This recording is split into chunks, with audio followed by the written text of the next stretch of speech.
Electromagnetic induction यानी विद्युत चुंबकीय प्रेरण चैप्टर के 50 मल्टीपल चॉइस क्वेश्चंस के बारे में आज हम लोग डिस्कस करेंगे।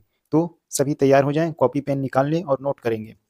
According to Faraday's law of electromagnetic induction, the induced EMF in a circuit is proportional to। तो इलेक्ट्रोमैग्नेटिक इंडक्शन जो है फैराडेज लॉ का वो क्या है? इलेक्ट्रोमैग्नेटिक इंडक्शन कैसे दिया जाता है? Epsilon equals to minus D phi by D T, ये फॉर्मूला होता है, जानते होंगे आप लोग। तो D phi by D T क्या है? Rate of change of magnetic flux. तो इसका क्या हो जाएगा answer? C, rate of change of magnetic flux. आगे चलते हैं हम लोग नेक्स्ट क्वेश्चन की ओर। फैराडे के विद्युत चुंबकीय प्रेरण, उसी का हिंदी ये है, ये हो जाएगा विद्युत चुंबकीय प्रेरण जो है वो क्या होता है? चुंबकीय फ्लक्स के परिवर्तन की दर। दूसरा जो क्वेश्चन है वो लेंजेस लॉ से रिलेटेड है।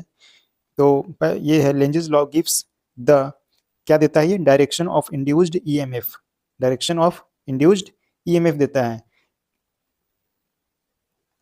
प्रेरित ईएमएफ की दिशा, ये दिशा बताता है। जब कोई कॉइल है और उसके नज़दीक हम किसी मैग्नेट को हम मूव कराते हैं, ये नॉर्थ पोल है मान लिया और ये साउथ पोल इधर है, और इसको जब हम मूव कराते हैं, नज़दीक लाते हैं और दूर ले जाते हैं, तो इसमें जो इंड्यूस्ड ईएमएफ है उसकी दिशा क्या होगी, उसके बारे में लेंज बहुत ही विस्तार से बताता है। तो ये हो गया प्रेरित ईएमएफ की दिशा। तीसरा क्वेश्चन है मैग्नेटिक फ्लक्स के ऊपर। The SI unit of magnetic flux, चुंबकीय फ्लक्स की एसआई इकाई होती है, क्या है? वेबर। इसका आंसर क्या है? वेबर। ठीक है, नेक्स्ट क्वेश्चन की ओर चलते हैं हम लोग। ये सेल्फ इंडक्टेंस पर है। Self inductance of a coil depends on, तो सेल्फ इंडक्टेंस ऑफ सोलेनॉइड आप लोग पढ़े होंगे, इसका क्या होता है? L equals to mu naught N square A L, ये फॉर्मूला होता है, जहाँ n क्या है? नंबर ऑफ टर्न्स है, a एरिया है और l क्या है? उसका लेंथ है। तो इसका आंसर क्या हो जाएगा? सभी पे डिपेंड कर रहा है, नंबर ऑफ टर्न्स पे डिपेंड कर रहा है, एरिया पे डिपेंड कर रहा है, लेंथ पे डिपेंड कर रहा है, तो इसका आंसर हो जाएगा all of these. Next question की ओर चलते हैं। इसी को आत्म प्रेरण या स्व प्रेरण भी कहते हैं, यहाँ आत्म प्रेरण लिख दिया है, स्व प्रेरण कहते हैं या आत्म प्रेरण भी वही हुआ, तो इसका हो जाएगा इन सभी पर। नेक्स्ट क्वेश्चन है म्यूचुअल इंडक्टेंस पर। Mutual inductance between two coils increases when, दो कुंडलियों के बीच अन्योन्य प्रेरण या पारस्परिक प्रेरण भी कहते हैं, ये हम लोग क्या पढ़े हैं? अन्योन्य प्रेरण, उसी को कहते हैं अन्योन्य प्रेरण। तो ये बढ़ता है कब? नंबर ऑफ टर्न्स को जब इंक्रीज करते हैं तो ये बढ़ जाता है, नंबर ऑफ टर्न्स जैसे ही बढ़ाएंगे अन्योन्य प्रेरण भी बढ़ जाता है। अगला क्वेश्चन है इलेक्ट्रोमैग्नेटिक इंडक्शन बेसिक्स पर। If the magnetic flux through a coil does not change, magnetic flux change हो ही नहीं रहा है, ठीक है, यदि किसी कुंडली के माध्यम से चुंबकीय फ्लक्स नहीं बदलता है तो ईएमएफ क्या होगा? ईएमएफ शून्य होगा। ठीक है, ईएमएफ क्या होता है? शून्य, क्योंकि चेंज होना जरूरी है, मैग्नेटिक फ्लक्स जब भी चेंज होगा तभी इंड्यूस्ड ईएमएफ होगा, वरना नहीं होगा। अगला क्वेश्चन की ओर चलते हैं हम लोग, question number 7, changing magnetic flux पर है ये। A constant magnetic field can not produce an induced current because flux does not change. जब फ्लक्स, यही बात अभी भी था, उसी को घुमा करके ये दूसरी तरह से बोल रहा है कि फ्लक्स जब नहीं बदलता है तो क्या होगा? उसमें इंड्यूस्ड ईएमएफ नहीं आएगा। क्वेश्चन नंबर 8 है इंड्यूस्ड ईएमएफ पर ही है ये भी। The direction of induced EMF can be determined using, जो इंड्यूस्ड ईएमएफ है उसका डायरेक्शन हम कैसे जानते हैं? तो लेंज लॉ आप लोग पढ़े होंगे, इस पे एक वीडियो भी मैंने बनाया है, उसको देख लेंगे। लेंज लॉ के बारे में बहुत ही विस्तार से मैंने बताया है। लेंज लॉ क्या बताता है? इंड्यूस्ड ईएमएफ का डायरेक्शन कैसा होगा, ये लेंज लॉ ही बताता है। The principle of N AC generator is based on, question number 9 है कि जो प्रिंसिपल एसी जनरेटर का है वो किस पे बेस्ड है? तो ये Faraday's law of electromagnetic induction पर है, Faraday's law of electromagnetic induction पर है AC generator.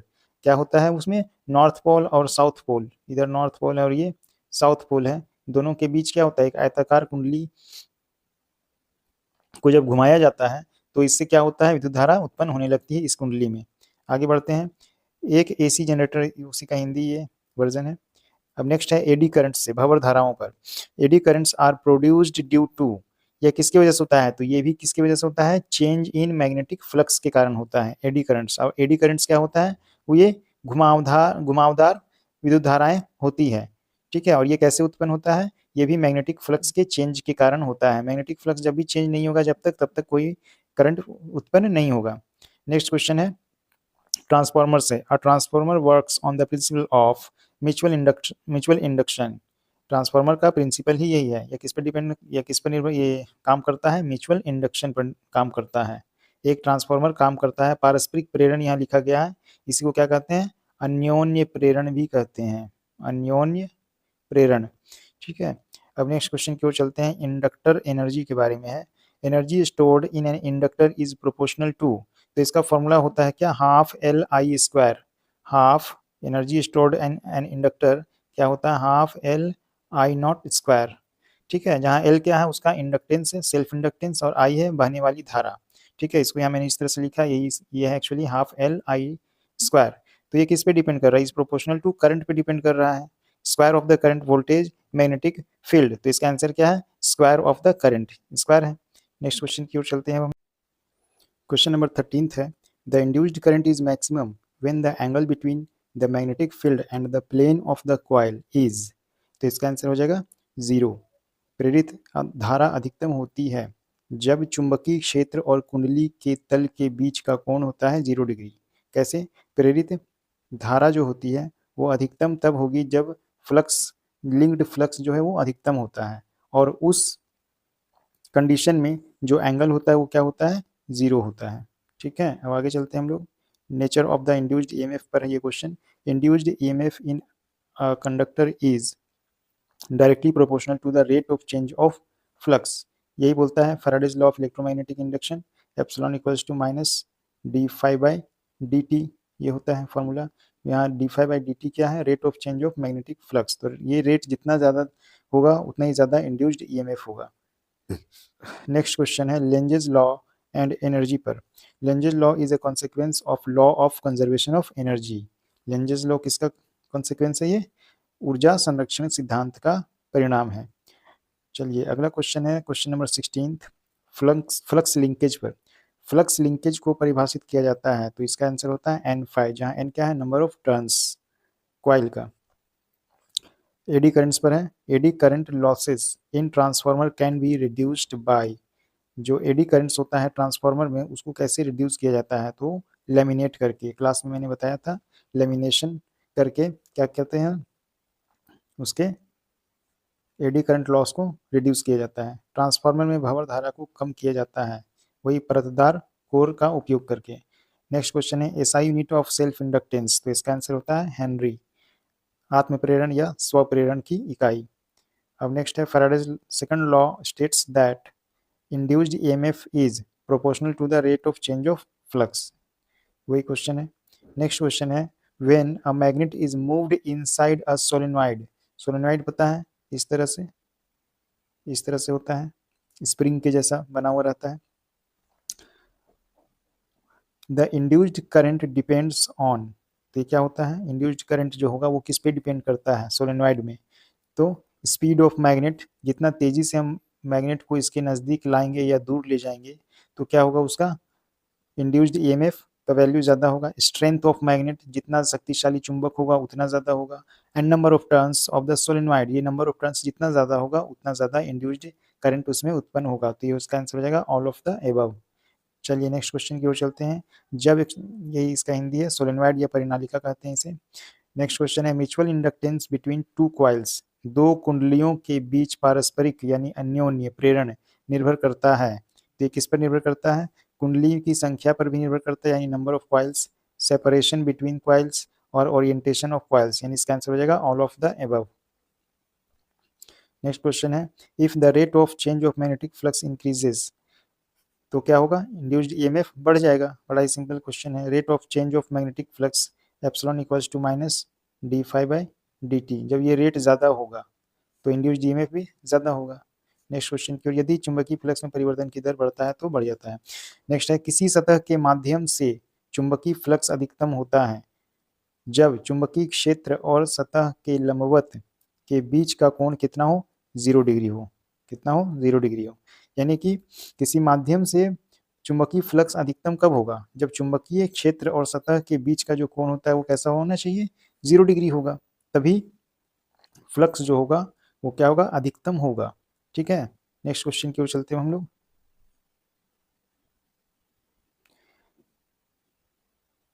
The direction of the induced current is determined by, तो इंड्यूस्ड करंट का डायरेक्शन को किससे जानते हैं? लेंजेस लॉ से जानते हैं।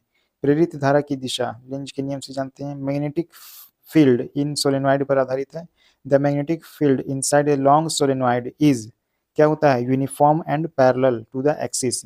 जो सोलेनॉइड होता है, ठीक है, इसमें अगर करंट प्रवाहित करा रहे हैं हम, इधर से करंट जा रहा है, इधर से वापस आ रहा है, तो इसके अंदर क्या होता है, मैग्नेटिक फील्ड बनता है। और वो मैग्नेटिक फील्ड कैसा होता है, इसके अंदर यूनिफॉर्म होता है और पैरेलल टू द एक्सिस होता है। ये पैरेलल हो गया। नेक्स्ट क्वेश्चन की ओर, लंबे परिनालिका के अंदर चुंबकीय क्षेत्र क्या होता है, समान और उसकी धुरी के अक्ष होगा यहाँ पे समांतर। Eddy currents are, eddy current कैसा होता है, तो सर्कुलर करंट होता है, सर्कुलर इंड्यूस्ड करंट होता है। चालकों में प्रेरित गोलाकार धाराएं होती है। ट्रांसफार्मर पे है, the efficiency of a transformer is maximum when core and copper losses are minimum. ठीक है, कैसे transformer efficiency increases when both core and copper losses minimum कर देते हैं। कॉपर लॉसेज मतलब जो हीट लॉस होता है उसको कॉपर लॉस बोलते हैं। तो हीट लॉस और कोर लॉस को अगर कम कर दें तो एफिशिएंसी बढ़ जाता है, दक्षता। नेक्स्ट है, which of the following does not affect the induced EMF. Induced EMF यानी कि किसी कॉइल के सामने अगर मैग्नेट को मूव कराते हैं, किसी कॉइल के सामने मैग्नेट को मूव कराते हैं, तो इसमें जो इंड्यूस्ड ईएमएफ होगा वो किस पर डिपेंड नहीं करता है। तो rate of change of magnetic flux पे तो डिपेंड करता ही है। ये किस पे डिपेंड नहीं करता है, रेसिस्टेंस ऑफ द कॉइल पे डिपेंड नहीं करता है, रेसिस्टेंस से मतलब नहीं है उसका। नेक्स्ट है, इनमें से कौन प्रेरित ईएमएफ को प्रभावित नहीं करता, तो ये कुंडली का प्रतिरोध। अगला क्वेश्चन है, when the north pole of a magnet approaches a coil the induced current flows anticlockwise as seen from the magnet. हाँ, तो ये प्रेरित धारा की दिशा के बारे में लेंज ने नियम दिया था। एक बात याद रखेंगे, इसमें क्या होता है, लेंज नियम ने जो कहा था उसे सामान्य बोलचाल की भाषा में इस तरह से याद रख सकते हैं कि वो इस तरह का ध्रुवता बना लेता है, जब किसी कॉइल के पास में किसी मैग्नेट को लाते हैं, नज़दीक लाते हैं या दूर ले जाते हैं, तो यहाँ पर ये ऐसा पोलरिटी डेवलप कर लेता है जो इसको अपोज करता है, यानी कि नज़दीक लाने को भी अपोज करता है और जब दूर ले जाते हैं तो दूर ले जाने का भी अपोज करता है, यानी कि पास भी आने नहीं देती है और दूर भी नहीं जाने देती है। ठीक है, इसे याद रखेंगे, पास भी आने नहीं देती है और दूर भी नहीं जाने देती है। मतलब क्या, कैसे समझेंगे इसको, ये कुंडली है और ये मैग्नेट हो गया। मान लो इसमें क्वेश्चन के अनुसार ये क्या बोल रहा है, उत्तरी ध्रुव को नजदीक ला रहे हैं, यानी नॉर्थ पोल को नजदीक ला रहे हैं। तो नॉर्थ पोल को जब नजदीक लाएंगे तो यहाँ पे क्या बना लेगा वो, जिससे कि अपोजिशन होगा इसका, तो यहाँ भी ये नॉर्थ पोल बना लेगा। ठीक है, तो जब नजदीक लाएंगे तो ये भी नॉर्थ पोल अगर बना लेगा तो ये इसको एक दूसरे को अपोज करेगा, रिपेल करेगा। तो नॉर्थ पोल अगर एन लिखते हैं तो इसके अगर दोनों तरफ तीर का निशान दे दें तो यानी कि इस तरह से ये, इसमें जो करंट होगा इसकी दिशा इधर होगी, यानी ये कौन सी दिशा हो गई, यह इस तरह से कौन सी दिशा हो गई, ये एंटी क्लॉकवाइज डायरेक्शन। तो ये क्या हो जाएगा, विपरीत दिशा, घड़ी की विपरीत दिशा हो जाएगी इसकी आंसर। समझ में आई बात। नेक्स्ट क्वेश्चन की ओर चलते हैं। Question number 30th, eddy currents are produced when a conductor experiences a changing magnetic flux. Changing magnetic flux जब होता है तब उसको क्या होता है, एडी करंट उत्पन्न होता है। भंवर धाराएं उत्पन्न होती है कब, जब परिवर्तनशील चुंबकीय फ्लक्स अनुभव होता है तब एडी करंट उत्पन्न होता है। Self inductance of a coil is not affected by current flowing through it. Current जो फ्लो होता है उस पर डिपेंड नहीं करता है, बाकी सब चीज़ों पर निर्भर करता है।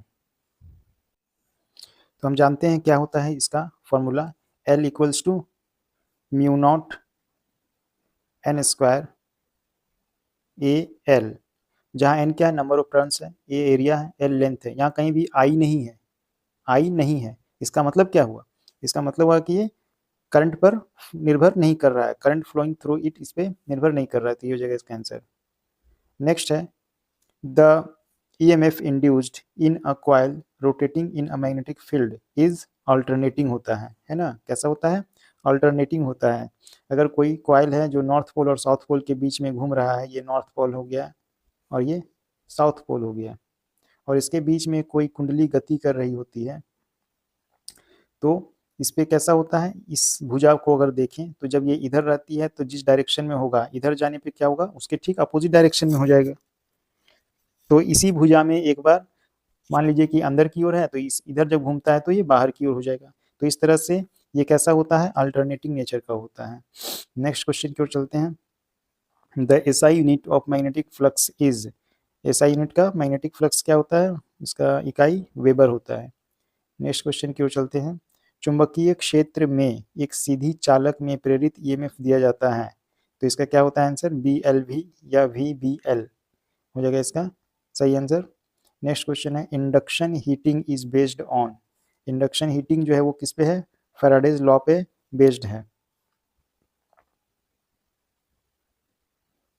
नेक्स्ट क्वेश्चन है, Fleming's right hand rule is used to determine, Fleming का दाएं हाथ का नियम, आप जानते होंगे फ्लेमिंग का दो हाथ, बाएं हाथ का नियम भी होता है और दाएं हाथ का भी नियम होता है।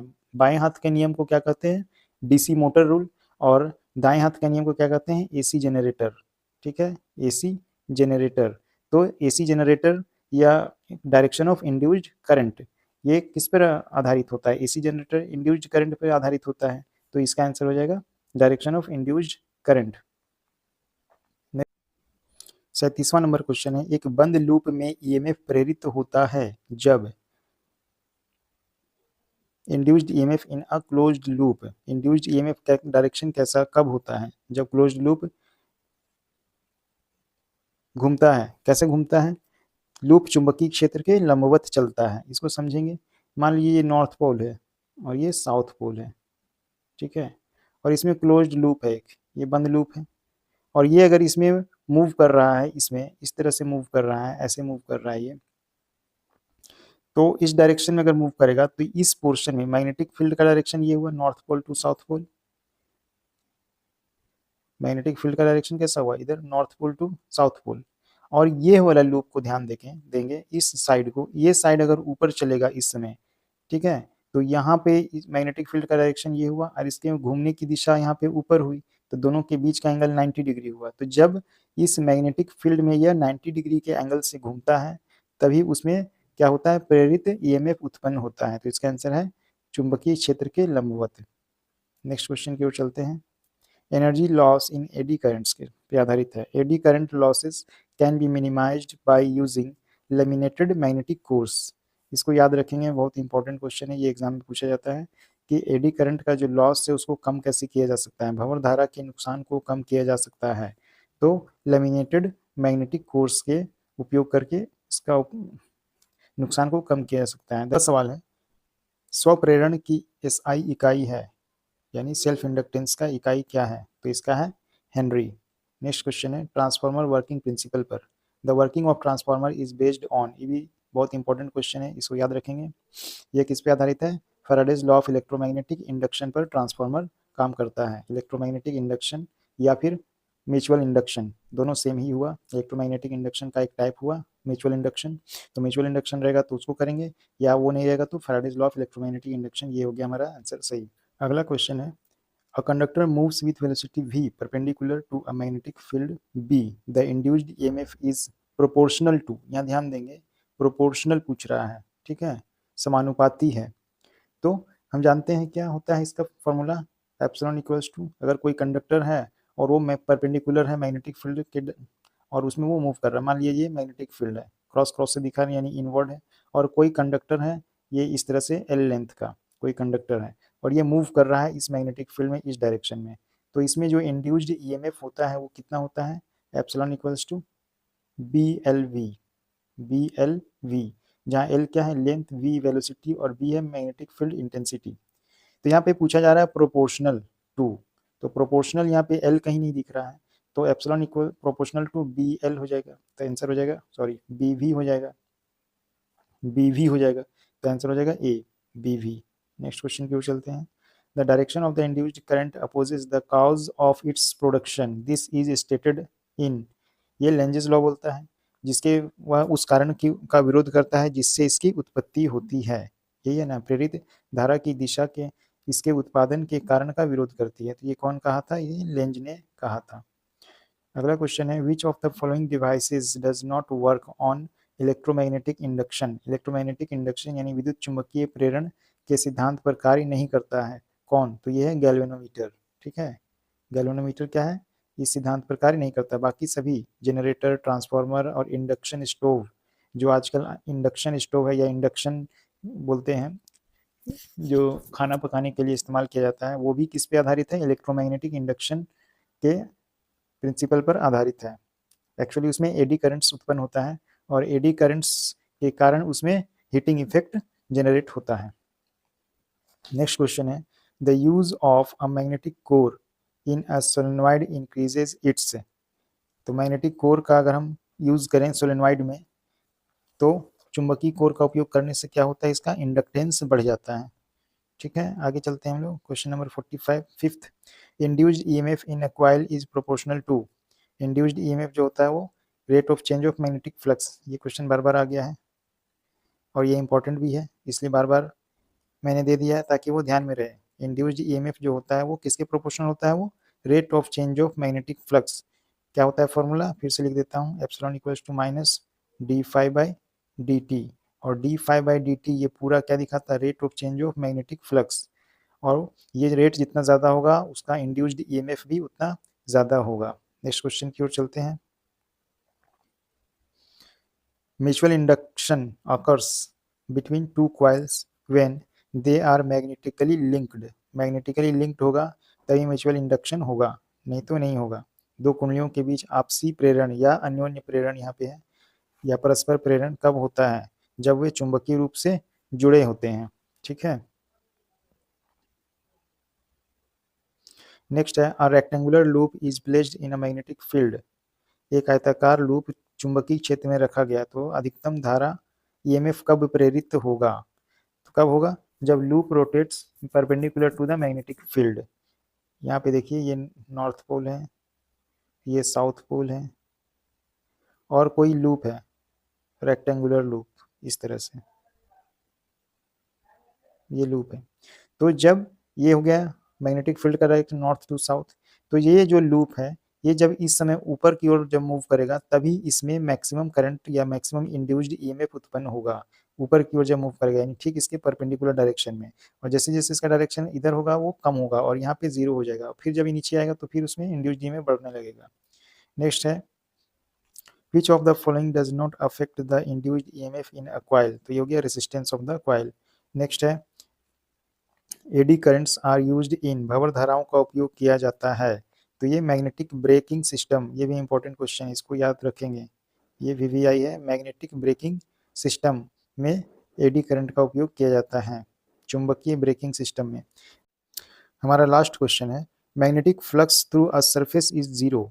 किसी सतह के माध्यम से चुंबकीय फ्लक्स शून्य होता है जब, तो यहाँ ये मान लीजिए नॉर्थ पोल है और ये फिर हमारा साउथ पोल है और इसमें मैग्नेटिक फील्ड इस तरह से है, तो मैग्नेटिक फ्लक्स बोल रहा है जीरो कब होगा। तो कोई अगर तल है, यहाँ पे कोई सरफेस है, तो ये सरफेस अगर इस सरफेस का डायरेक्शन मैग्नेटिक फील्ड के डायरेक्शन के ही पैरेलल में हो जाए तो क्या होगा, उससे कोई भी मैग्नेटिक फ्लक्स क्रॉस नहीं करेगा। अगर ठीक इसके अपोजिट थोड़ा सा भी ये एंगल पे अगर बनाता है, मान लीजिए इस तरह से, तो इस समय मैक्सिमम फ्लक्स पार करेगा इससे। लेकिन जब ये इस पोजीशन में है, पैरेलल में है, तो इस समय इससे कोई भी मैग्नेटिक फ्लक्स क्रॉस नहीं करेगा, तो इस समय मैग्नेटिक फ्लक्स जीरो होगा। तो इसका आंसर हो जाएगा the surface is parallel to the magnetic field. The surface is parallel to the magnetic field. इस समय क्या होगा, कोई भी मैग्नेटिक फ्लक्स इस सरफेस को कोई क्रॉस नहीं करेगा। तो ये था हमारा 50 क्वेश्चंस, जो कि बहुत ही इंपॉर्टेंट क्वेश्चंस है। इसे नोट करेंगे, समझेंगे और एग्जाम के लिए तैयारी करेंगे। धन्यवाद।